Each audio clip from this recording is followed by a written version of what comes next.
Hi everyone, and welcome back to lesson 9 of our CELPIP Writing Task 1 Advanced Tutorial series. Now, if you've been following our lessons so far, you know that we've covered the entire structure of the CELPIP Task 1 email, all the different parts. We've looked at what aims are supposed to be achieved in each of the various paragraphs, and now it's time for us to look at a very important step in the process of completing your email, which is editing and proofreading.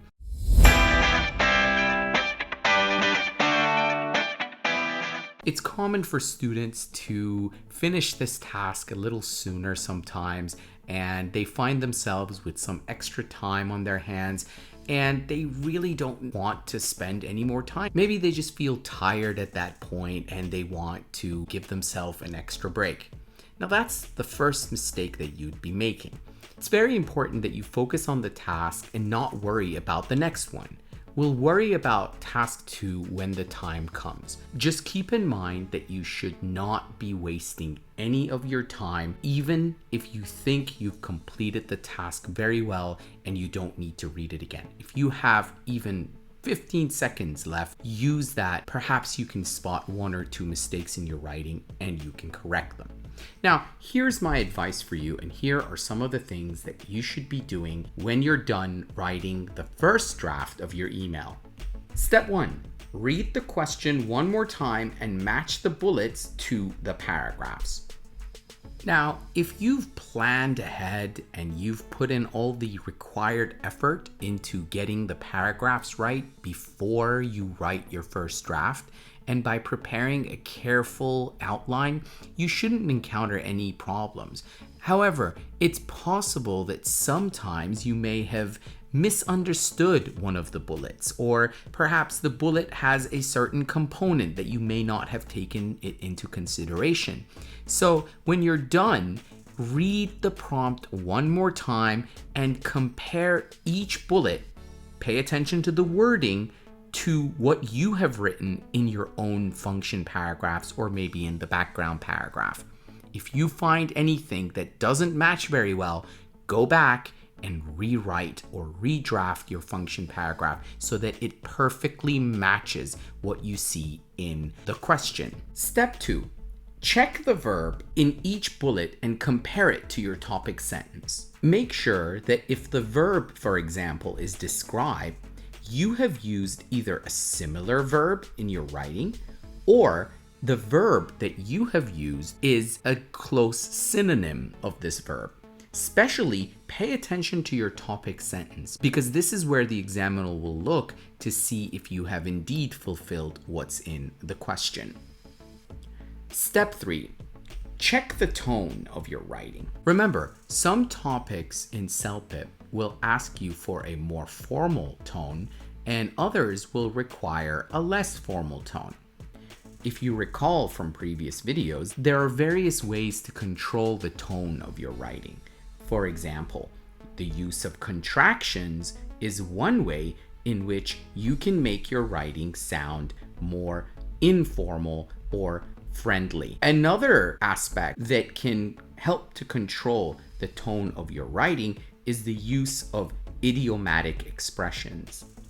Now, if you can use idiomatic expressions in less formal pieces of writing, this can show the examiner that you are familiar with the types of expressions that native speakers use on a day-to-day basis. However, if you're writing a piece that is more formal, then it might not be a very good idea for you to include these types of idiomatic expressions, as they may imply that you're not able to speak or write in a formal tone. So keep that in mind. The fourth piece of advice that I have for you is to read the opening paragraph one more time. Remember, a good opening paragraph is one that introduces all 3 bullets. In other words, it's an umbrella statement that will cover all 3 bullets that fall under it without necessarily specifying each one. For example, for the topic that you can see here on the screen, one form of opening would be I'm writing about my flight from Vancouver to Toronto.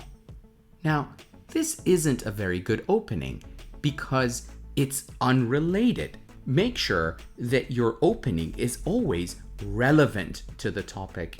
If the examiner feels that it's unrelated to the bullets or perhaps the main aim of writing, then that will come at a price. Another example would be, I'm writing about my wallet, which I lost during my recent trip from Vancouver to Toronto, and I would like to retrieve it. Well, this is too specific. Make sure that your opening is not too specific and at the same time not too broad or too general. So it's very important that you find a nice balance in your writing. Another thing that you should be on the lookout for is subject-verb agreement. Believe it or not, subject-verb agreement or lack of subject-verb agreement tends to be one of the most common mistakes in student writing, and it's so easy to check for and to avoid. So if you only have a few seconds even left, read your letter very quickly and see if you can find any inconsistency or any instances where the subject and the verb don't match with each other. Tip number 6. Always check for verb consistency. Now, when I say verb consistency, I actually mean consistency in your use of tenses. For example, if you're using the past tense in a paragraph, make sure you're using it consistently throughout. For example, if you say something like, I arrived home and I notice I don't have any wallet with me. This is problematic because you started your sentence by saying I arrived home, but then switched to the present simple and used your verbs in the present. I hope this video can help you to spot a few of your mistakes in the time that you have left after you're done writing the main draft. In the description of this video, you can find a sample letter. How many mistakes can you find in this letter? Leave your answers in the comments below. In the next videos, we're going to look at some useful language structures that can really help improve your score. If you're a friend of this channel, then you know we call these structures language boosters. I'm going to teach you some very nice language boosters that can help improve your vocabulary score on the day of the test. If you learned something new today, I encourage you to watch the whole masterclass series from the first episode. The masterclass is a complete training course and it'll provide you with an extensive tutorial that'll give you everything you need in order to prepare for your test. If you guys enjoyed this video, please give it a thumbs up. It really helps the channel. And if you're not subscribed, make sure to hit that subscribe button and the bell to be notified about future videos. So stay tuned and see you in the next one.